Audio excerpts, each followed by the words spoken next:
Allah kepengen menciptakan kita berbentuk nutfah. Jadi di situ iradah Allah, di situ kudrah Allah, kudrah jadi nutfah.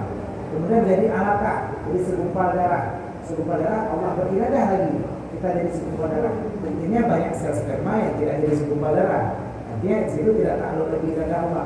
Segumpal darah menjadi segumpal lagi, di situ iradah lagi, kudrah lagi. Segumpal lagi menjadi janin, ditiupkan fanfakafi miruli, ditiupkan rohnya. Di situ iradah lagi, kudrah lagi. Jadi kun, dalam kun pertama arada, ida arada Allah ciptakan kun, maka di situ kejadian fayakunnya adalah sebuah proses. Artinya menjadinya terkudi ini proses. Yakun yang menjadi yakun ini adalah yakun sebuah proses. Allah kepengen menciptakan alam ini, kun alam. Kun alam itu kun terjadi alam sampai kiamatnya. Dari kiamat sampai dari adanya bumi sampai kiamat lagi ribuan tahun namanya. Berarti fayakun, bumi ini menjadi proses. Proses ini dalam yakun tadi. Ta'aluk iradah. Kun langsung fayakun, tapi yakunnya yang panjang, bukan fa-nya yang panjang. Allah kepengen kita jadi sukses. Kun sukses, yakun sukses. Tapi sukses kita yang kita jalani ini proses. Artinya sukses kita hari ini mungkin ketemu sudah sukses pertama, lalu jatuh ke sini. Tapi nanti sukses lagi karena yakun yang dikehendaki Allah dan arada tadi yakun sukses. Jadi nggak bertentangan. Nggak bertentangan. Karena yakun ini tadi adalah sebuah kaitan daripada proses, sementara fa yang terjadi setelah kun langsung terjadi ta'aluk kudrahnya setelah iradah. Nanti kita jelasin lagi lupakan ini.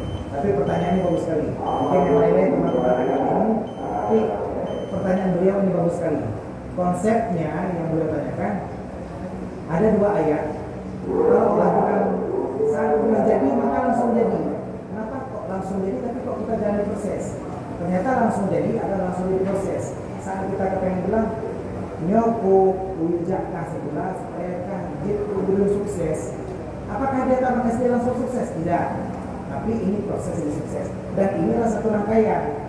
Saat kamu pergi sekolah, maka kamu sudah masuk dalam plugnya sukses tadi. Yang fayakun adalah plug. Sementara yang tadi tahapan-tahapan yang kita jalani, ini adalah bagian dari rangkaian sebuah keputusan tadi yang Allah ciptakan kita. Allah arada kita menjadi orang sukses. Tapi kalau sukses kok saya di penjara? Benar. Penjara ini kita ikut dari proses yang akan kita jalani. Insya Allah minggu depan kita akan coba bahas tentang ini. Karena waktu kita terbatas dan izin mengikuti tadi untuk pertanyaan yang dalam sambilan ini tidak saya buka lagi dan jawabnya. Dan saya juga izin kayaknya imam saya kena jadwal imam di GDC, jadi saya akan dulu bersama di sini. Terima kasih atas segala perhatian, maaf atas segala kekurangan. Hadana wa lain mungkin kita berjumpa kembali insya Allah kali depan. Karena selesai sampai Assalamualaikum warahmatullahi wabarakatuh.